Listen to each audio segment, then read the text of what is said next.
আন্দোলন বিক্ষোভের জেরে ফের উত্তপ্ত বাংলাদেশ। সেই বিক্ষোভের রেশ এসে পড়ল ভারত বাংলাদেশ সীমান্তের পেট্রোপোলে, যে ঘটনার পর নিজের দেশের বিরুদ্ধে ক্ষোভ উগড়ে দিচ্ছেন বাংলাদেশের বাসিন্দারা। প্রসঙ্গত, হাসিনা সরকারের পতনের পর থেকে বিভিন্ন সময় উত্তাল হয়েছে বাংলাদেশ। দেশের মধ্যে একাংশ মানুষের বিভিন্ন সময় ভারত বিরোধী কথাবার্তা বলেছেন। গত বছর জুলাই আন্দোলনের পর পুনরায় এবছর বিজয় দিবসের পর থেকে উত্তাল বাংলাদেশ। অশান্ত একটু হয়েছে আর কি, স্বাভাবিক হয়ে যাবে, সমস্যা নেই, আস্তে আস্তে স্বাভাবিক হয়ে যাবে, এটি তাছাড়া বেশি সমস্যা হবে না। ওখানে দেখলাম একটু অশান্তিকর পরিবেশ সৃষ্টি হচ্ছে, তবে বলছে আস্তে আস্তে ঠিক হয়ে যাবে। ইতিমধ্যে বাংলাদেশে থাকা ভারতীয় হাই কমিশনের সামনে বিক্ষোভ দেখান সে দেশের একাংশের মৌলবাদী বাংলাদেশিরা। আগুন ধরিয়ে দেওয়া হয়েছে বাংলাদেশি সংবাদ মাধ্যমের কার্যালয়। এবার সেই বিক্ষোভের আজ এসে পড়ল ভারত বাংলাদেশ সীমান্তের পেট্রোপোলে। স্থানীয় ব্যবসায়ীদের কথায় শুক্রবার সকালে হঠাৎ করে বেশ কয়েকজন বাংলাদেশি স্লোগান দিতে দিতে সীমান্তের বাংলাদেশের দিকে বেনাপোল গেটের কাছে চলে আসে এবং সেখানে তারা বিক্ষোভ দেখাতে থাকে।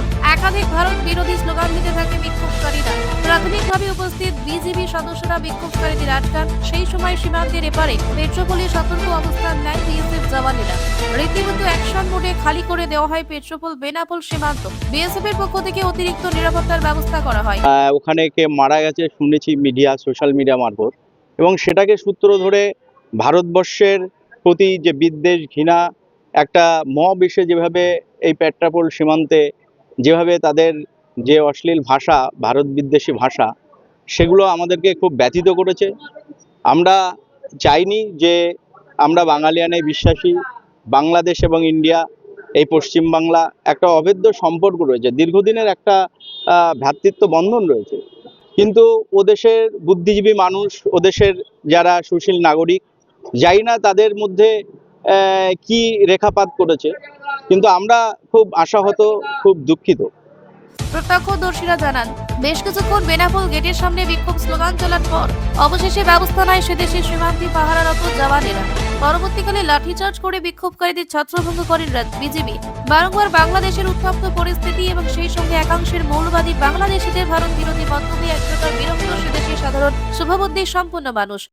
ওটা আবার থেমে গেছে, পরে আবার ওই যে লাঠির বাড়িতে, পুলিশের বাড়িতে আবার সব গেছে গেছে ছত্রভঙ্গ। না বাংলাদেশ না, দেখি না, আমি দূরে যাচ্ছিলাম, দূরে আছি না। এই যে যেটা আপনি বললেন স্লোগান, এইটুকুই খোলাপান কত ডিভাস আর বাড়ি দিছে মতনই সব গেছে গা। ভারত বিরোধী তো না, ওরা তো কি, ওগুলা তো মানে এগো ইচ্ছা মতন বলে, মানে আমি বললেই কি আমার বাংলাদেশ একা? না, এগুলা ভালো না, এগুলা ভালো মনে করি না। আমি আর বাংলাদেশ পাশাপাশি দেশ, পাশাপাশি, আমরা কেন বিরোধিতা করব? আমরা তো মানে বাংলাদেশে শান্তি চাইতেছি। বাংলাদেশে যে গাঞ্জামটা লাগা রয়েছে, সরকার নাই, একটা সরকার আসুক, আসলে বইলে শান্ত হইব। এদিন বেশ কয়েকজন বাংলাদেশি বাসিন্দা দাবি করেন, প্রতিবেশী দেশ ভারতের সঙ্গে সুসম্পর্ক বজায় রাখায় বাংলাদেশের কাছে ভালো। বাংলাদেশের বর্তমান পরিস্থিতি নিয়ে উদ্বেগ প্রকাশ করেন তারা।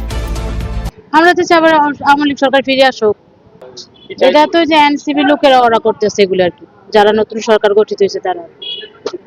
বিরক্ত তো অনেকটাই আছে, কিছুটা আছে, কিছুটা স্বাধীনতা আছে, সব মিলেই আর কি। হ্যাঁ, ভয় তো আছে। আমার বাড়ি কুমিল্লাতে। এটা তো খুবই খারাপ লাগছে, সবকিছু তো যাতায়াত কষ্ট হইতেছে, সবকিছু কষ্ট হচ্ছে।